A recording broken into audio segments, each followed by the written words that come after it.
جو سہولیات کے تعلق سے جو بیان کیا گیا، جیسے عبدالربی بھائی نے کہا کہ لوگ ڈر کی وجہ سے، خوف کی وجہ سے نہیں کر رہے ہوتے، تو آپ کتنی آسانیاں پاتے ہیں کہ پہلے میں کتنی دشواریاں تھیں اور اب میں کتنی آسانیاں ہیں؟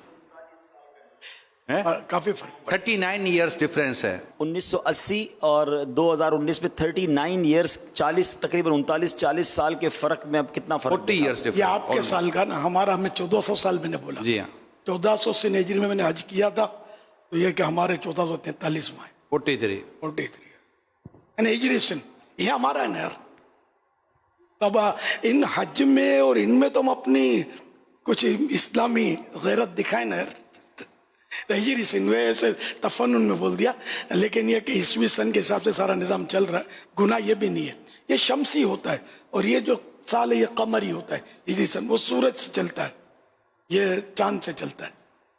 اس کی تاریخیں فکس ہیں، اس کی تاریخیں ہمارے سامنے فکس نہیں ہے، اللہ کو سب معلوم ہے. یہ چاند پر ہے نظام، رؤیت ہلال چاند دیکھنے پر یا اس کی گواہی گزرنے پر. خیر، تو یہ کہ 43 سال پہلے، اور اب تو پہلے تو میں نے ایسے ایسے پرانے مکانات اور یعنی کہ باب جبریل کے سامنے کا ماحول، بیشتی گلی اور کیا کیا ہوتا تھا. اہل بیت اطہار کے بتائے جاتے تھے کہ یہ مکانات تھے اس طرح. ہو سکتا ہے جدید تعمیراتی ہوں گی وہ بھی، لیکن یہ کہ یہ سب کچھ اب تو کچھ بھی نظر نہیں آتا. سب بہت ساری نشانیاں جو ہیں وہ اب چھپا دی گئی ہیں. یہ اور پھر یہ کہ سہولتوں کے تعلق سے بھی اب تو فرق ہے. پہلے تو خیمے جو تھے نا، پنکھا بھی نہیں ہوتا تھا، وہ ہاتھ سے پنکھے کرتے تھے. اور مینا شریف میں شاید اب یہ برابر یاد نہیں آ رہا کہ وہ پنکھا چھایا نہیں تھا. آپ نے رفیق الحرمین میں لکھا ہاتھ کا پنکھا لے کے جائیے ہے نا، وہاں 1995 اسپرے بولیں گے نا، اسپرے کا بھی ہے، اسپرے کرنے کے لیے پانی لے آتے تھے ہم، کہ وہ پنکھے کے ساتھ وہ پنکھے کے پیچھے سے اسپرے چلا کر مجھ پر بیچارے اسلامی بھائیوں نے ٹھنڈا پانی چھڑکتے تھے. 1995 میں مجھے آپ کے ساتھ مینا میں حاضری کا شرف ملا تھا، اور مجھے یاد ہے کہ اس وقت بھی خیمے میں پنکھا نہیں تھا. یہ 1995 میں بھی نہیں تھا، اور ہاتھ سے ہی پنکھے ہو رہے تھے. نیچے بجری تھی اور اپنی چادر یا کوئی دری بچھا کر وہ بیٹھنا پڑتا تھا. اور یہ بہت بڑی چینج ہے جو اب حج کے معاملات ہیں. تو اسپرے پر آئے ہے نا، یا کر کہوں نا، ہر سال شاید ہر سال آگ لگتی تھی یار. ایسا ہی ہے، چولہوں پر پابندی، پھر بھی قوم چولہا لے آتی تھی، اور کوئی ایک آدھ خیمے میں آگ لگی. آگ تو سالانہ مانی جاتی تھی مینا میں، ایسا لگتا ہے. دیکھیے میں نے آگ کے مناظر، لاشوں کے ڈھیر دیکھے میں نے. یہ فائر پروف خیمے جب سے ہوئے پھر یہ معاملہ ختم. بہت بڑا حادثہ جو ہوا نا، وہ سن تو یاد نہیں ہے مجھے، 1997 آپ تھے اس میں تھا میں. آپ ہم بھی وہیں ہم بھی پہنچے تھے اس وقت. آپ کے اسپرے کا بھی ہم نے اس وقت فائدہ دیکھا تھا. جب آگ لگی تھی تو جب ہم تو خیر وہاں پہنچ چکے تھے جب آگ لگی، تو اس کے بعد آگ لگی تھی. تو جب ہم چلے وہ مسجد خیف کی طرف، آگ پیچھے تھی. اس وقت سفر میں وہاں جاتے جاتے آپ اسپرے نے ہمیں بڑا، مطلب کہ سب کے ہاتھوں میں، وہ جو 2-4 تھے ان کے ہاتھوں میں اسپرے تھا. اسپرے کرتے کرتے ہم ہمارے ساتھ 2 ایسی بزرگ اسلامی بہنیں تھیں، وہ امی تھیں ہمارے 2 اسلامی بہن جن کو ویل چیئر پر لے کے چلے تھے. تو اس پر اسپرے کا بھی بہت زیادہ فوائد حاصل ہوئے. اس کے بعد وہ فائر پروف خیمے بنے. اب تو مینا میں اے سی خیمے فائر پروف. پہلے اے سی کا تصور نہیں تھا مینا میں، کیا مزدلفہ اس میں بھی نہیں تھا. میدان عرفات میں گرمی شریف کی فل حاضری ہوتی تھی، پنکھا بھی نہیں ہوتا تھا، اور بس بڑے بڑے خیمے ہوتے تھے. الحمدللہ وہ بھی اب تو آسانیاں ہیں. اب تو میدان عرفات میں بھی اے سی آ گئے خیموں میں. پھر بھی یہ کہ ڈر لگتا ہے. تو اعلیٰ حضرت نے سمجھا دیا نا، ہیلے بہانے والوں کو یہ راہ ڈر کی ہے، اس لیے وہ حج کریں. وہ جو غریب ہیں بیچارے تڑپتے ہیں، اور جو پیسے والے بھی بعض ہوتے ہیں ہر سال پہنچ رہے ہوتے ہیں، ان سے رہواتا نہیں ہے. سال میں 2 بار پہنچتے ہیں، رمضان شریف میں بھی جاتے ہیں.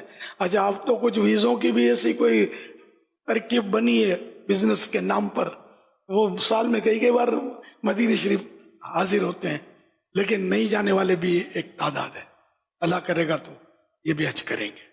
صلو علی الحبیب صلی اللہ علی محمد. میرا حضرت صاحب سے سوال ہے کہ جدہ سے آنے والے احرام کہاں باندھیں گے؟ جو لوگ میقات کے اندر کے رہنے والے ہیں مگر حرم سے باہر ہیں، ان کے احرام کی جگہ حل یعنی بیرون حرم، حرم سے باہر ہے.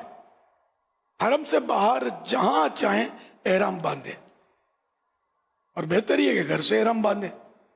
اور یہ لوگ اگر حج یا عمرے کا ارادہ نہ رکھتے ہوں تو بغیر احرام کے مکہ معظمہ جا سکتے ہیں.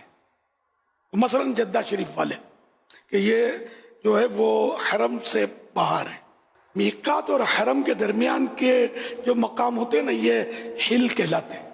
صلو علی الحبیب صلی اللہ علی محمد. میرا امیر اہل سنت سے سوال ہے کہ بچے بھی حج پر جا سکتے ہیں؟ جی ہاں، بچہ بھی حج کر سکتا ہے. اس کے مسائل ہیں.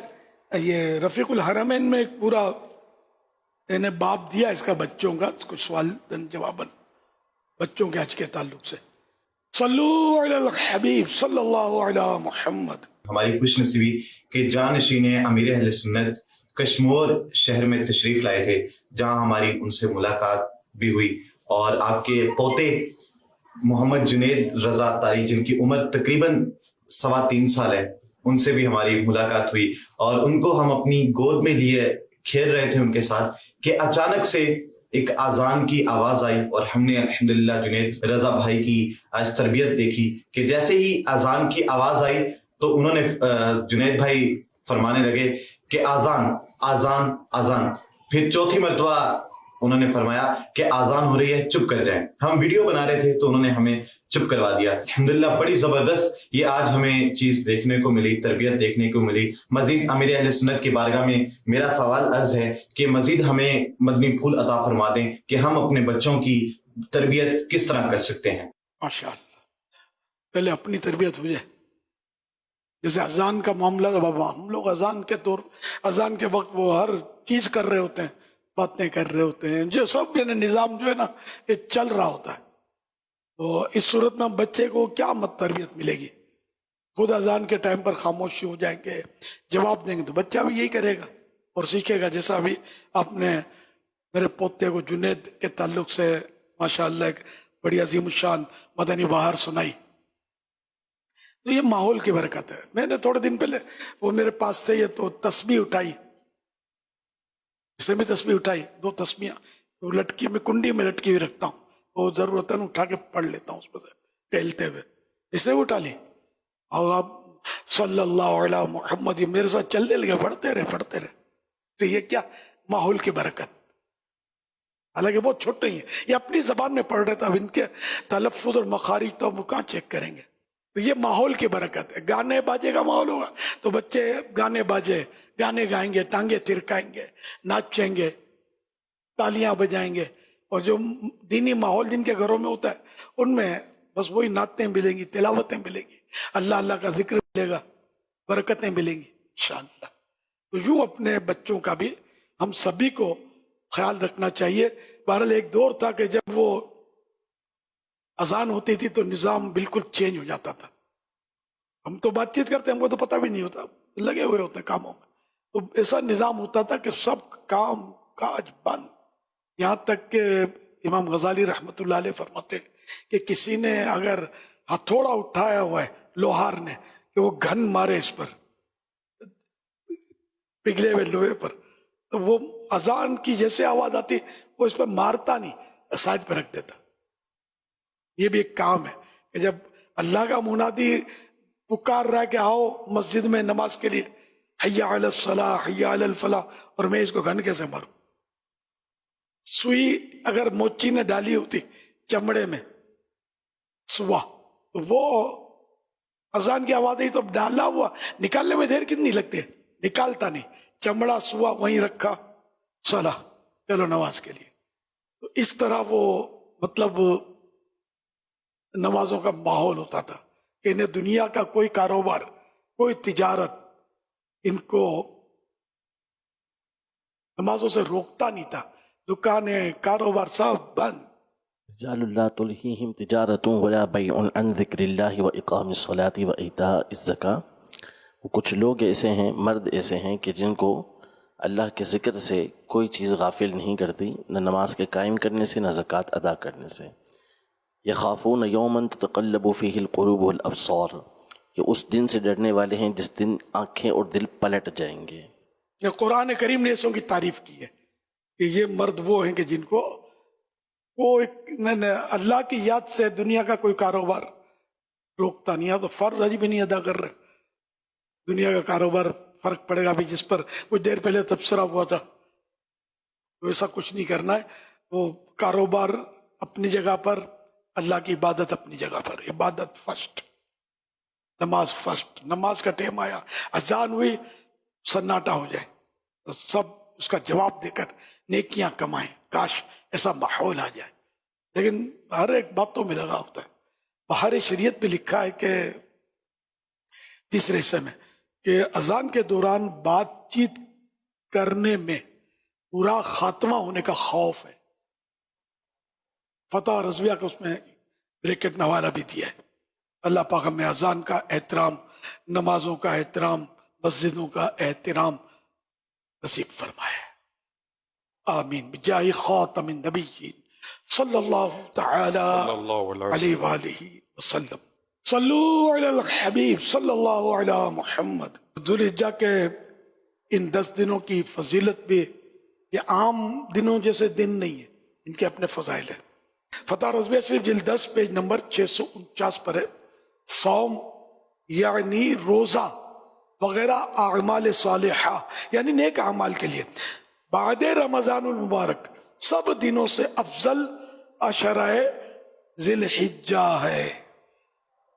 رمضان شریف کے بعد سب سے افضل روزے یہ ذی الحجہ کے ان دنوں کے ہیں. تو 10ویں ذی الحجہ کو تو روزہ رکھنا ہی نہیں ہے، 9 تک ہے، 9 روزے. یا پھر یہ کہ جو حاجی ہیں جو میدان عرفات میں ہوں گے تو ان کے لیے روزہ رکھنا منع ہے، مطلب مکروہ ہے، وہ نہ رکھیں.